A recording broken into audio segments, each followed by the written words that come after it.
Saabal Tombu net yéenekaay bi léppam di wolof dale ci wolof yam ci wolof.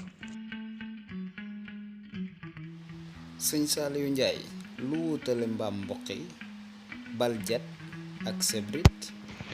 mbaam mboqi baljat sebrit am nañu ko wute nag.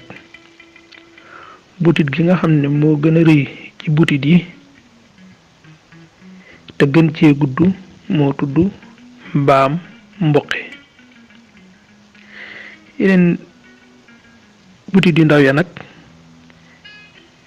ñoom mën nañ leen a tudde ay baljet.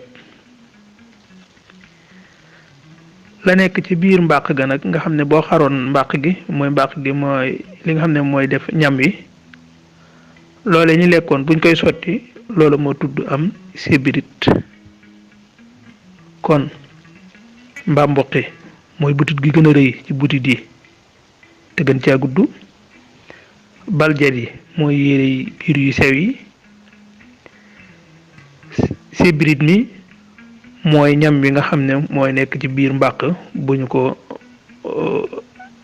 ñu koy xaree bu ñu ko daggee ba di ko sotti ngir war koo raxas loolee ñuy sotti nag muy ñam wa nekkoon ci biir loola moo tudd am sébrit.